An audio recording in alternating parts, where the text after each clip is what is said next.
Assalamualaikum warahmatullahi wabarakatuh. Sedulur semuanya dimanapun berada,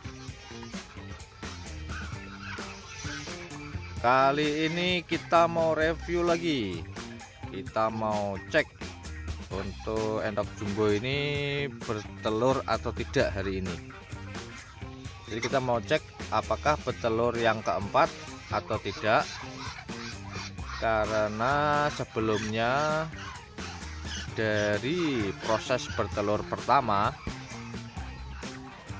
sampai bertelur kedua itu ada jeda waktu 2 hari, teman-teman.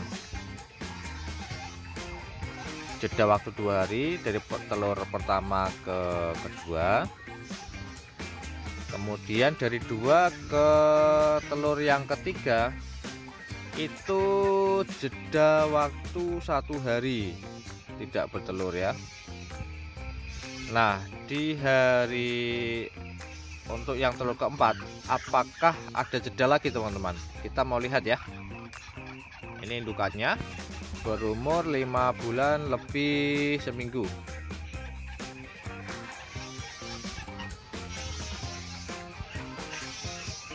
Bobotnya tentu masih ringan ya, masih muda, karena ini tidak kita gencer pakan secara over.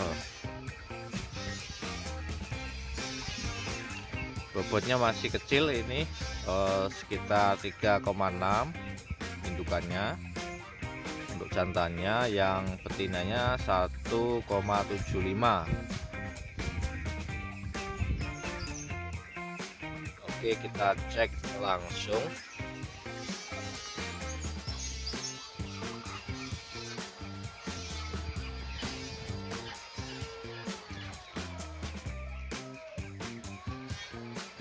Nah, ini teman-teman, ternyata benar prediksi saya kemarin bahwa untuk telur yang keempat tidak ada jeda sama sekali.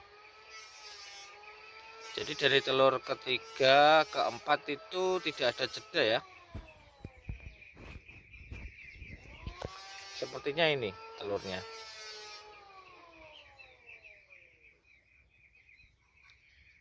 Telurnya tidak ada jeda sama sekali. Jadi dari telur pertama ke kedua jeda 2 hari. Dari kedua ke ketiga jeda sehari. Ketiga ke keempat ini tidak ada jeda sama sekali. Jadi untuk mendapatkan 4 butir telur entok jumbo ini butuh waktu 7 hari. 7 hari ya. Coba kita hitung. Hari pertama bertelur. Ini hari pertama bertelur. Hari kedua jeda, hari ketiga jeda, tidak ada telur. Hari keempat baru bertelur ini, teman-teman. Hari keempat. Hari kelima tidak ada telur. Hari keenam baru telur yang ini. Hari keenam. Kemudian hari ketujuh telurnya yang ini. Nah, jadi butuh waktu sekitar 7 hari untuk proses bertelur entok muda yang perdana bertelur ya, umur 5 bulan. Perdana bertelur umur 5 bulan butuh waktu 7 hari. Kemungkinan nanti di telur yang kelima tidak ada jeda lagi ya.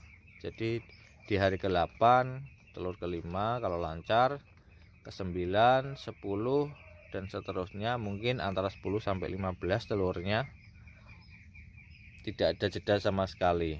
Ternyata siklusnya seperti itu ya. Kita nanti mau lihat juga pada siklus periode bertelur yang kedua, apakah juga berlaku seperti ini, teman-teman. Karena ini adalah perdana ya. Perdana dia bertelur. Kita mau lihat mau dokumentasikan dengan rinci ya teman-teman.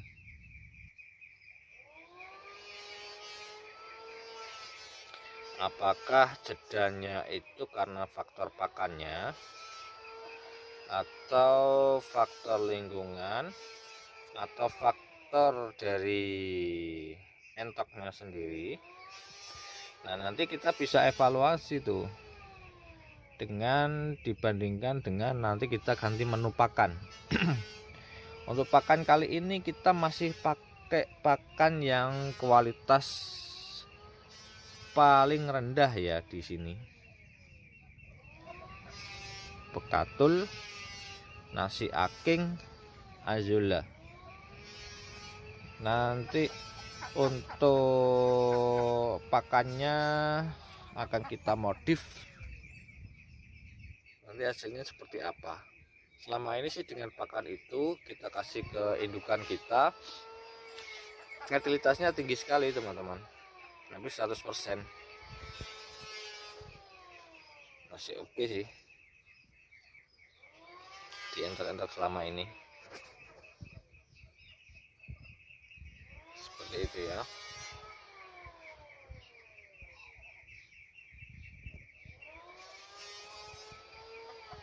Karena kunci di peternakan ini untuk yang awal di pembibitan ya, salah satu kunci peternakan supaya berkembang adalah menciptakan indukan yang berkualitas. Otomatis nanti anakannya insya Allah berkualitas teman-teman. Nah, indukan yang berkualitas itu dari genetik pertama ya, kedua dari kualitas pakannya yang nanti menentukan kualitas dari telurnya ini. Kemudian proses pengeramannya juga harus berkualitas yang nanti menetaskan bibit-bibit entok yang berkualitas juga teman-teman. Daya tahan tubuhnya oke, posturnya oke, bermenetas. Kemudian daya tahannya nanti ketika hidup dia juga lebih bagus. Suhunya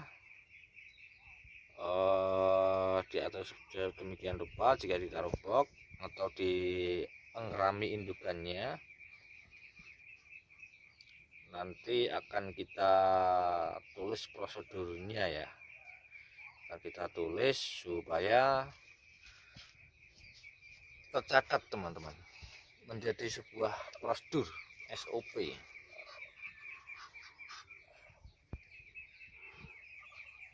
Jadi walaupun ini ternak skala rumahan, kalau sudah terbiasa menerapkan prosedur pelaksanaan sesuatu hal, itu nanti akan menjadi kebiasaan teman-teman. Karena di company, di perusahaan kita sudah setiap kali ada kegiatan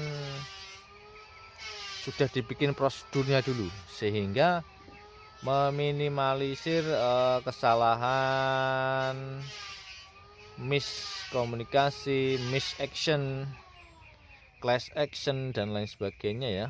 Meminimalisir itu ya, intinya kita meminimalisir kerugian teman-teman, supaya kita tidak melakukan hal yang sia-sia. Seperti itu ya. Ini kita terapkan juga kepada hal-hal sekitar kita nanti ya, dengan kita perhitungkan segala effortnya, segala sesuatu yang kita keluarkan, energi yang kita keluarkan, kita hitung semua biayanya, supaya nanti bisa menjadi acuan menentukan harga jual dari apa yang kita produksi teman-teman. Dalam sebuah usaha itu kalau ingin berkembang, sustain itu harus menguntungkan ya.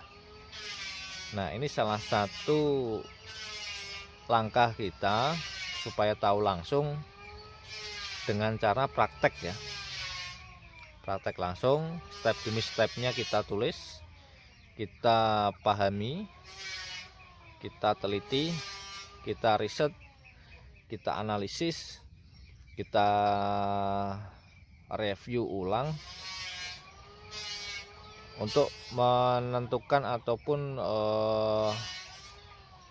mendapatkan yang terbaik teman-teman dari apapun itu, entah itu ternak entok, ternak kambing, ternak sapi, semuanya yang paling sulit adalah sistem teman-teman. Sistem sumber daya manusianya maupun sumber daya alam sekitarnya untuk dikelola itu seperti apa. Yang paling sulit itu ya sebenarnya. Dan makanya sistem itu jika ingin berjalan harus diterapkan gitu ya, harus dilakukan dulu, walaupun terjadi harus trial dan error juga ya. Itu penting sekali ya teman-teman. Trial error itu sangat penting sekali supaya kita tahu nanti, supaya kita ada perbaikan step by stepnya.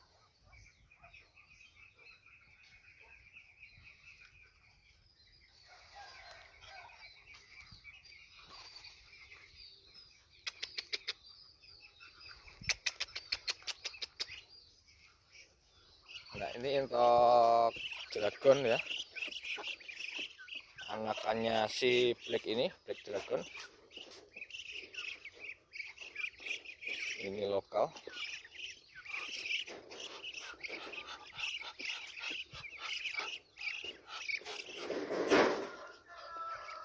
Nah ini jumbo putih.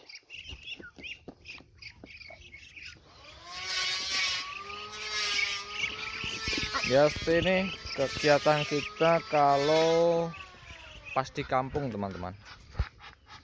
Jadi biasanya karena kita ini bekerja bisa di mana aja, insya Allah. Pekerjaan utama kita sebagai perencana struktur, mendesain berbagai alat-alat untuk pembangunan, struktur bangunan dan lain-lain ya, sehingga bisa dilakukan di mana saja. Nah ini juga kita terapkan di dalam perencanaan farm kita ya. Jadi kebiasaan yang kita lakukan kita laksanakan di sini.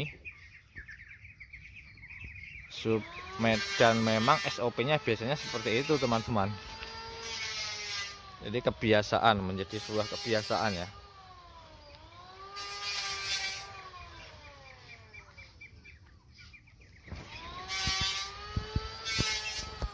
Dan ternyata ini teman-teman,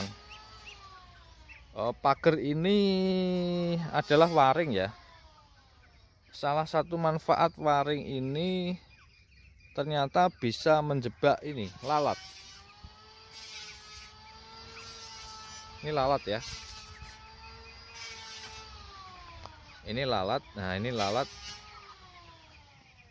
nih yang biasanya membawa virus ataupun bakteri jahat ini. Karena biasa hinggap di tempat-tempat yang kotor ya lalat ini ya. Kalau lalat Pixoder fly lebih oke terhadap ternak kita. Nih lalat terjebak di sini. Jaring ini ternyata banyak manfaatnya. Kalau bisa di kandang ada jaring bambunya ditambah jaring ini ya, supaya bisa menjebak lalat ini.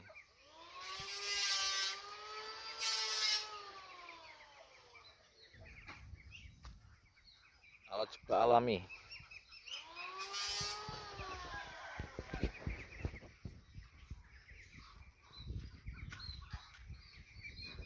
Nah seperti itu ya sedulur. Ini entoknya belum kita kasih makan. Sampai di sini dulu sedulur dan teman-teman semuanya. Jadi sampai telur keempat sudah tidak ada jeda lagi. Kemungkinan telur kelima dan selanjutnya tiap hari ya, tiap hari bertelur. Ternyata siklusnya seperti itu untuk awal-awal. Oke, segini saja sedulur teman-teman semuanya. Semoga sehat semuanya, baik peternaknya maupun ternak kita. Semoga sehat selalu, semoga sukses. Matur suwun. Assalamualaikum warahmatullahi wabarakatuh.